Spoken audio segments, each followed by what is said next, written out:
three components that make an entrepreneur: person, idea, and resources. Welcome to Mom's Bookshelf.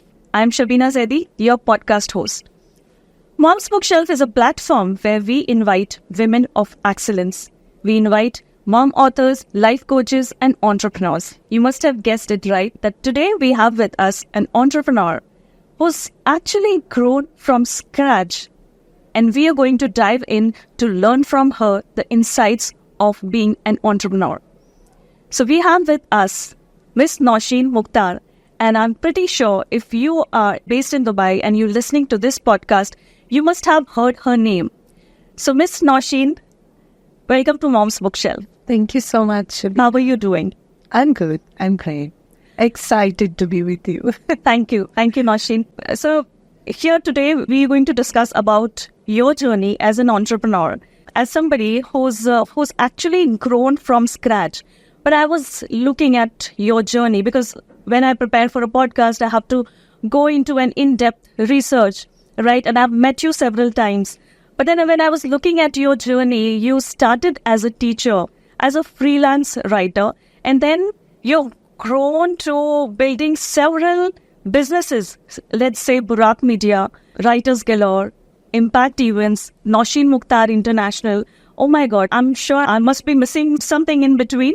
How do you feel that you've changed as a person, and who were you 12 years back or 13 years back when you just started, and what is the difference between Nausheen Mukhtar who is here sitting before me? Thank you for saying so much about me and recalling all the information of how things have happened.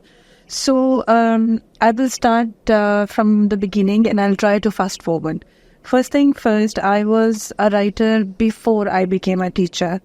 I was groomed as that. My first desire when I was very young in my teens was to become an artist, and I was amazing at that. Everybody loved it. My family, parents, everybody was happy with it, but they felt that art cannot be pursued as career, and they discouraged. They said, you have to become a doctor. And I was like, no, Papa, I don't want to be a doctor. So at that time, my mindset was to make adjustment. And I made this adjustment of studying literature instead of art so that I could pursue something more professional and different instead of pursuing art and becoming a doctor. So the artist did not die there. It continued living for several years then, but literature made a writer out of me.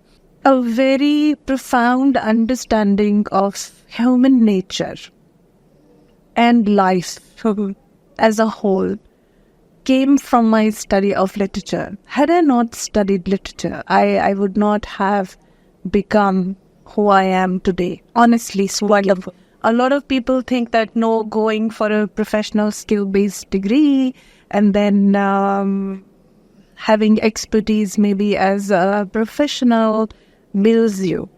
I feel differently. I feel that studying human nature, understanding people, developing life skills is more important as well.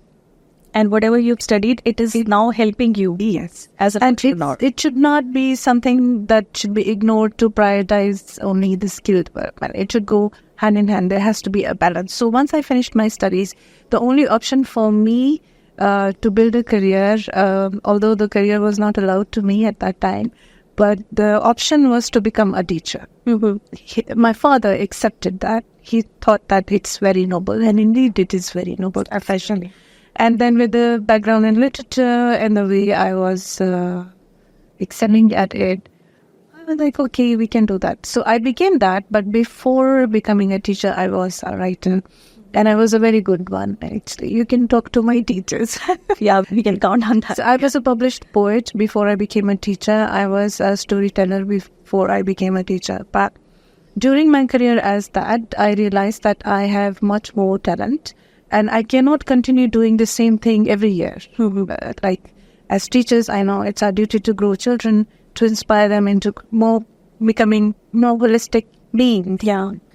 But apart from this, there is a curriculum that needs to be done every year the same way, with the same kind of objectives. And that sameness was very disturbing for me considering the nature that I have.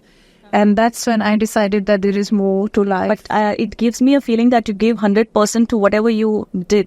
Right? Yes. So at the end of my career as a teacher, which was my first year in Dubai, they offered me a promotion and I was like, no, I'm not going to take it. And they were shocked. Mm-hmm. They were making me head of the department English in the institution. And I was saying, no, I'm going.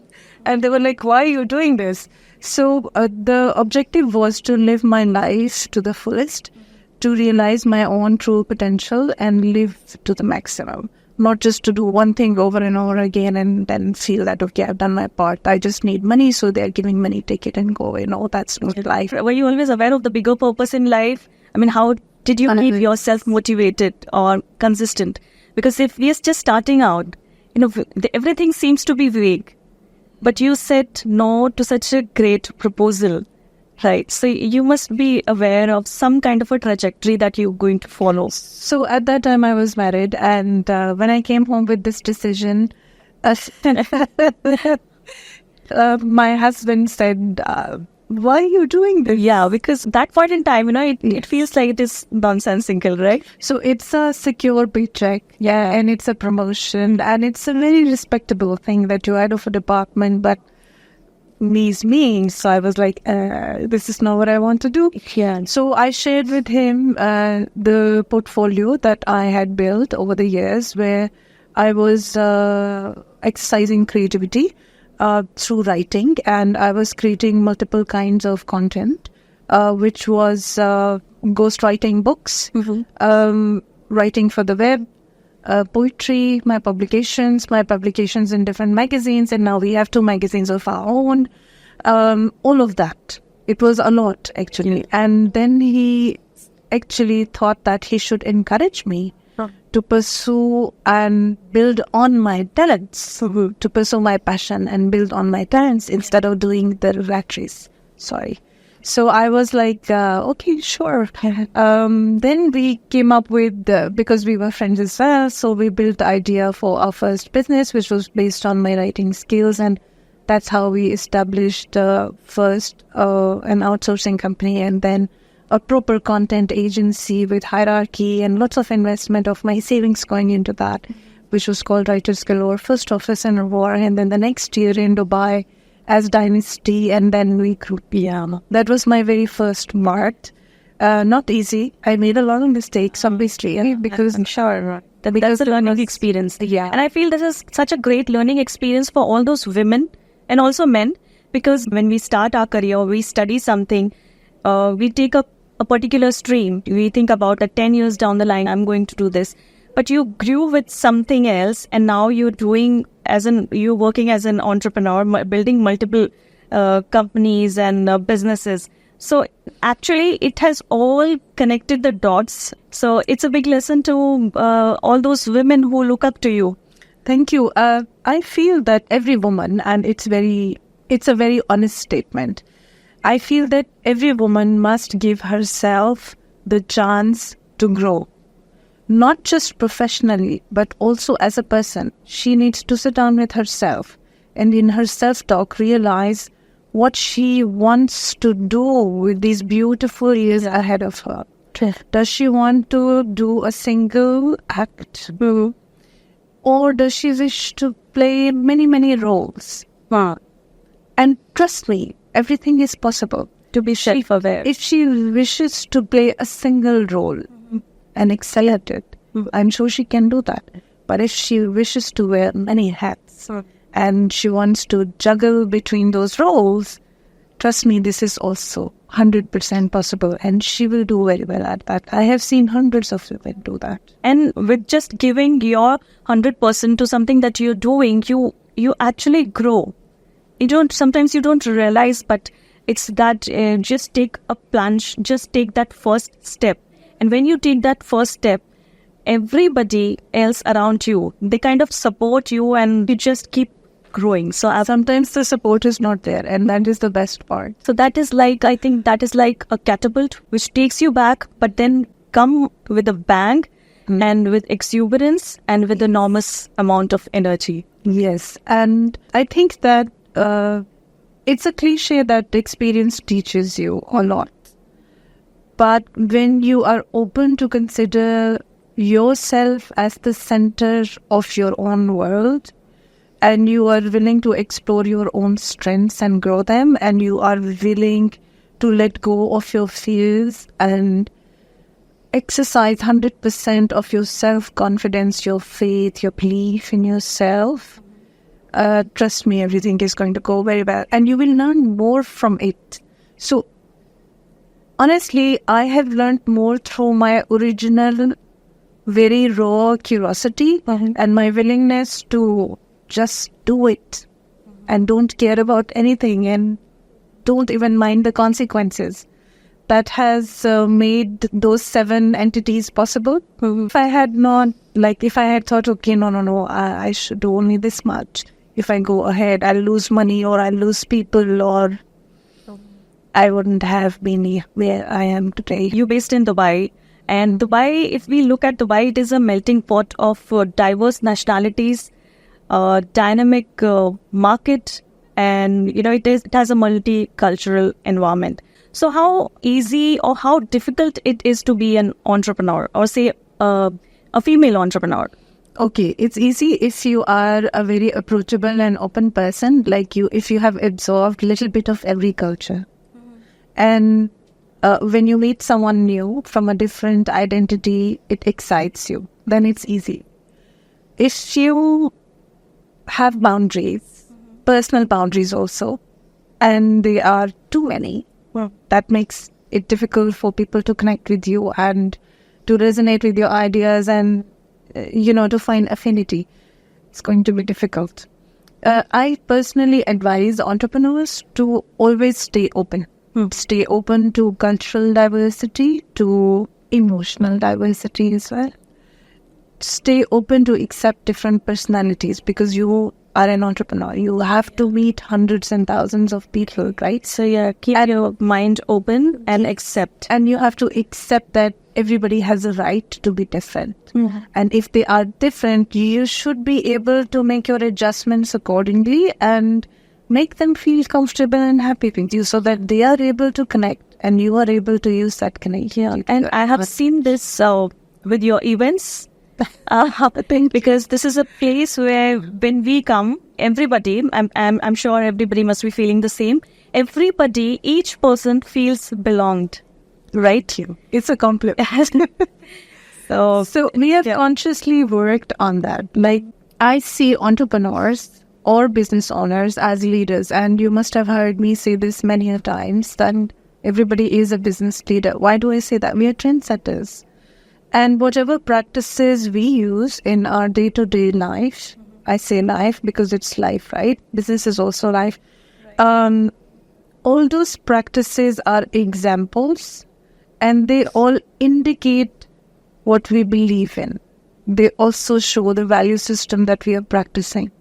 So it's very important for us to have that openness where acceptance is big, huge, and is physically visible, because the presence of acceptance will open doors for business, and we are going to continue to talk more about business. So it will make you a better person, a stronger person. You will be more accepted, first of all. Then you will be accepting other people, and that's how your acceptance become a physical presence in the room. And that's what we actually purposely work on that. And that's why you feel so comfortable and you get the sense of belonging when you're inside what we have created. It's an ecosystem. It goes beyond one event. Although I wanted to ask you about networking, but I think I have already got my answer. But for the viewers, I think it's so important to know that these are the times of social media, where you can build your personal brand on social media, which I do it, you do it, and everybody else. They're building a brand on social media. And we feel that we've posted the video, we've done our work, now we can relax and others are going to watch it. But how do you think that networking is important for entrepreneurs? If you speak about Dubai, I will talk about two things here, because these are two separate but connected things. First thing, social media. A lot of people say my social media is not growing. I post every day. I do this, I do that. and I'm not getting a client, and I'm not getting a response, and I'm not getting an impact.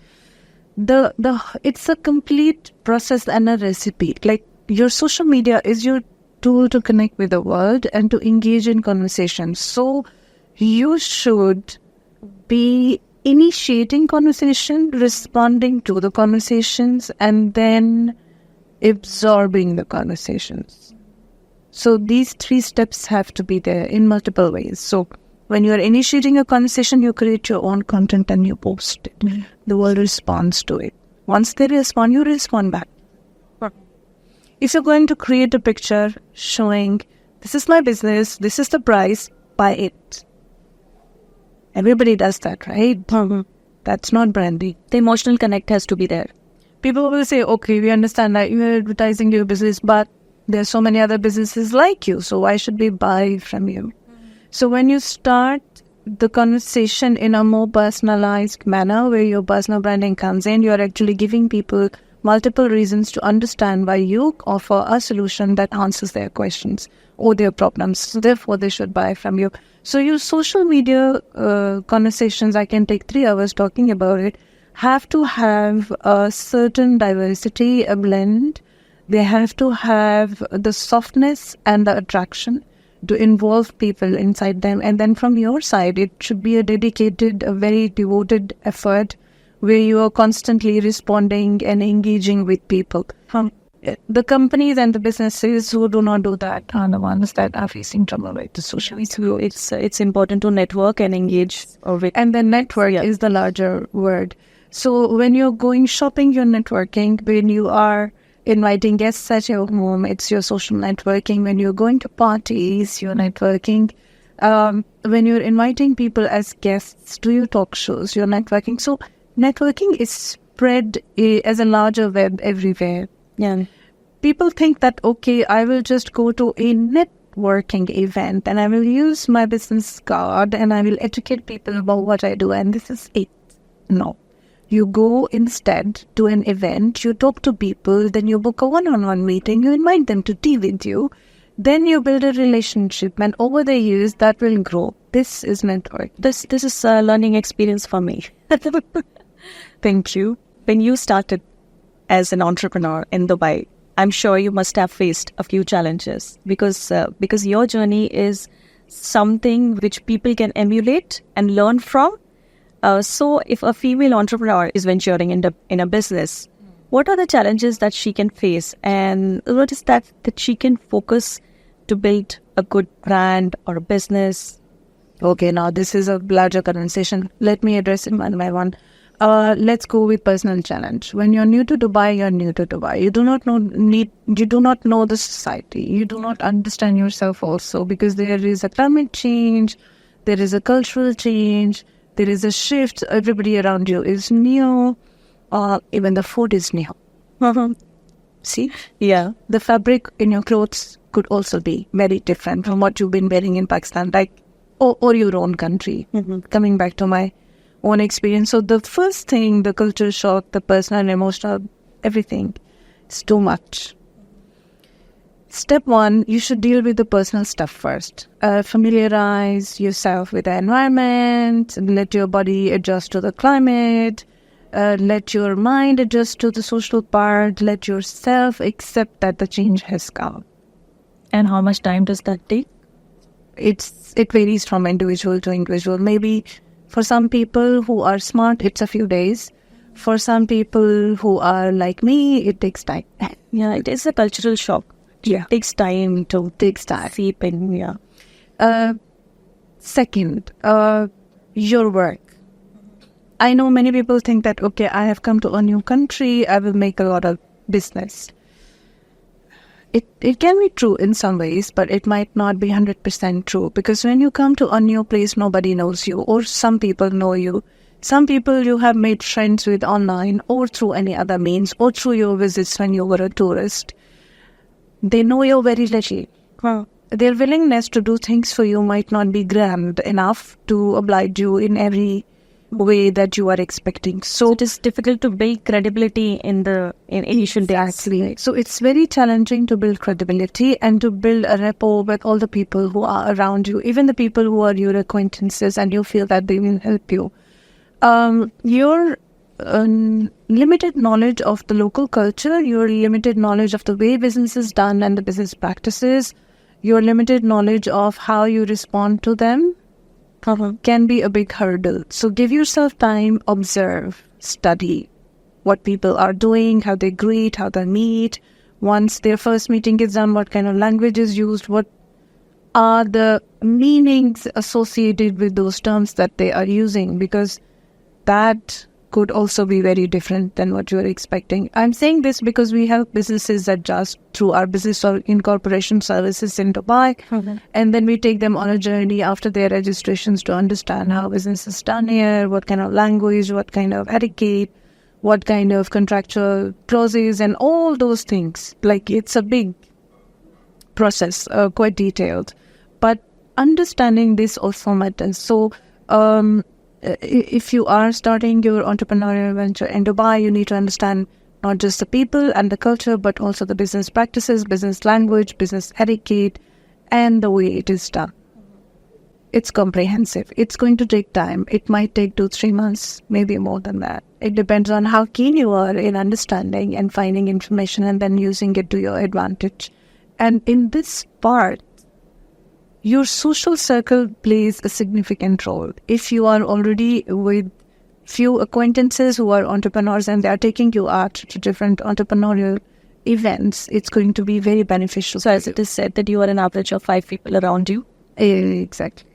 This is in a company of entrepreneurs. Yeah, that is an advice from you. That's an advice. So it would be good. It would be a great idea to understand how other entrepreneurs are making business, what their friends are doing, make friends with their friends, make yourself comfortable, and use your confidence. Confidence is everything. It gets you everything you want. Absolutely. Absolutely. It's so important to be confident in your own skin and on a trajectory of growing your business. It is so important to focus on yourself, be aware about yourself. Yeah. What is that you would want from life? Yes. And then move up the ladder. Yeah. I think that is so important. Too many people get carried away by a letdown of their expectations, but what they need to understand is that things do not take in a single go. It takes time, it takes clarity, it takes consistency, experimentation, trial and error.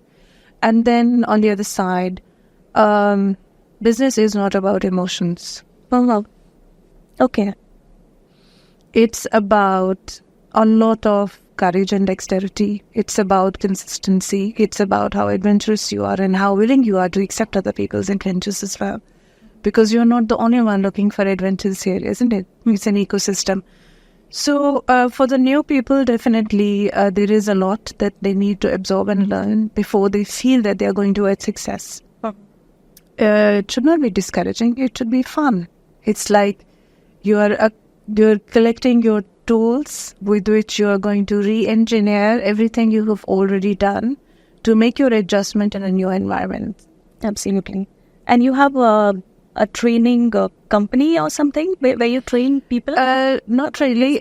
Not really like that. Since I'm a business mentor and we are licensed for business management consulting. So you mentor? Yeah, so we mentor people for that. Yeah, so I think moms or anybody who's looking to venture into business can contact you. Yeah. So you conduct workshops for business. We are planning on a lot of workshops this year, and then the next year continuing. We stopped the workshops in last few years, initially because of COVID, and then now we are resuming them full force. And how did the idea of these networking events it's very old. come to you? It's old? Yes. Okay. So it's very interesting. We built YesGulf as a marketing e-commerce platform. Mm-hmm. It was somebody else's, my partner's idea. I was the investor. We built it and then we delivered it to them. Okay. Because I owned a tech company at that time, so it was my team working on the idea. I was overseeing it and investing into it. We completed the project. Then the person who brought the idea to build and who was owning it at that time was not able to do anything at all. Like he started the pilot testing, it was not working.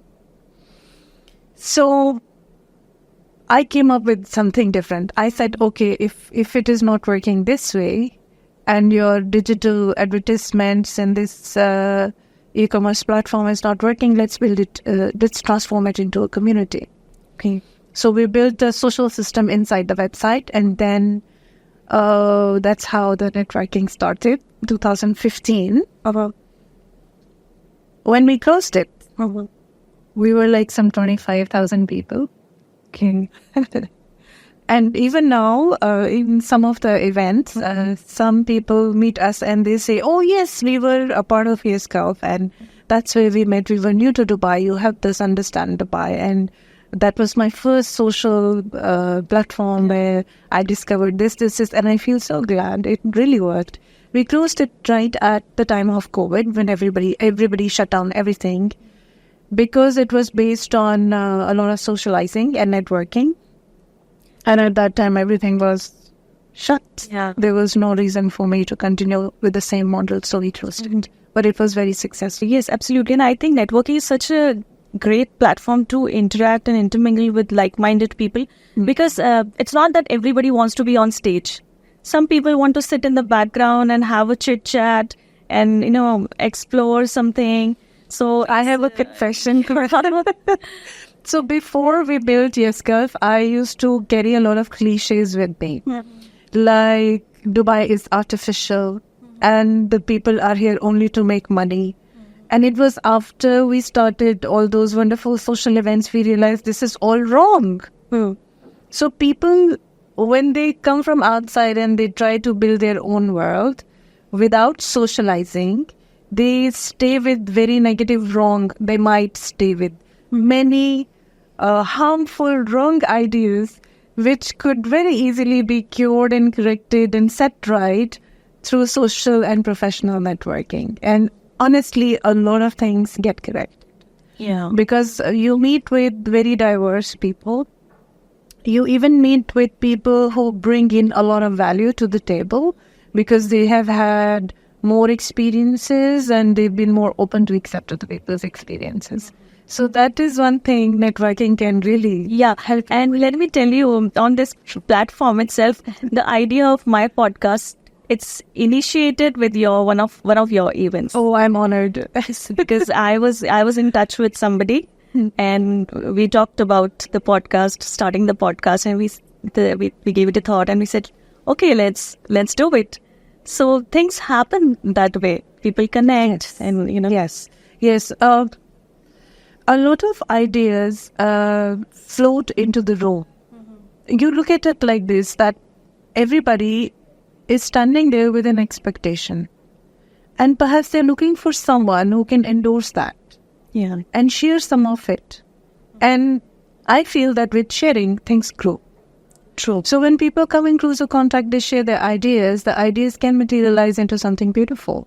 Because it's 2 or 3 or 4 heads working maybe together on it after they leave the room. So I believe in networking. It works. Absolutely. It works. Not just sitting behind the screen and, have to come out and speak to people. And sometimes it is very difficult for people like me who are introverts. I'm an introvert. You are an introvert. You would not believe it. I know that. But most introverts are very, very focused. Faces? Yes. I was a total introvert. I never thought I could be a socialite, honestly. And this is very, very honest. This is paradoxical. Yes, in fact. When I was in university and my college life, I had difficulty making friends because I was too serious and I had no idea of fun. The kind of fun my friends were thinking of was not my kind of fun, and my fun was in the library. And they wanted to, I don't know. So the difference was too much. So I had literally no friends. Okay. When I reached university level, doing my first master's, I was very successful at making friends. And that time, eventually, that's long gap. We keep changing. Yes, we keep changing. But I was still not a socialite. So, for instance, in a group work, I'm the one who will be very quiet and will not share opinions at all. Few years later, in the professional world, when I started thinking seriously about what I need to do with my life and myself and my career, and that's when I became an entrepreneur. I was an introvert to an extent, but I opened up. And that changed everything. I'm still an introvert, by the way. So I spend months and months without any social activity. That's personal. Because the best ideas are born when I am very quiet and on my own. Yeah, absolutely. It's like that. So it varies from person to person. That's profound. Yes. But the networking part made an extrovert of me. So now I'm a blend of an introvert and extrovert. Yes. As per the situation. So what is that one message you would like to give to your younger self? Or maybe you would like to give a pat on the back to your younger self for the decisions that she made, the younger Nausheen made 10 to 15 years back? Be a little bit more patient. So I've always been in a haste to do more and achieve everything I want to achieve. And patience is difficult for me. So this is an advice I want to give. And always be proud of yourself for the decisions that you have made. And that's the reason you've come a long way. Some of the decisions were very difficult, Shabina. For instance, I've always been very creative and very passionate about visuals and media and things like that. So we formed Burak Media. 2000, end of 2018, it was conceived. 2019, the company was formed. I did not have any media relationships at that time. And that project was a failure. We did not earn anything from it because I did not have media contacts. Okay. When we set up during that 1 year a lot of meetings with the media, I did not know how to handle them because they were thinking in a different way. The frequency was different. And I was thinking in a different way. And it was a total loss. So some of the decisions might not be great ones, but they might open something for you and you might learn something from them. Yeah, and they teach you. Yes, and you should not be afraid of it. So there's never a failure. There's always a lesson. There's you. Yeah. Now we are media ourselves. Yes. That's wonderful. So it was lovely to talk to you, Nausheen. Thank you. What is that one message you would like to give to all the viewers and our listeners? Okay, never let anything stop you. And to our future entrepreneurs who are looking forward to be like you? Be like themselves, not like we. So the message is that first thing first, talk to yourself. Your best decisions, your best achievements, your best goals, your best aspirations are within you. So you come first. Second, once you have finished the conversation, do not hesitate to take action. I have seen a lot of women hesitate, fear taking action, and that delays things for them. You can experiment. You should be willing to fail. I'm not saying this because I have won too many times. I'm saying this because I have failed and I have won. And I have won because I failed. So you should continue with all the actions that you need to take to achieve your success. Thank you, Nausheen. It was wonderful to have a chit-chat with you and learn about entrepreneurship, about your journey, about how you started from scratch and now you are running multiple businesses. So it was actually a learning experience for me and I think for all the viewers. So thank you so much for your time. Thank you, Shabina. It's an honor for me to be with you today. And keep listening to Mom's Bookshelf for more such stories. Bye-bye for now.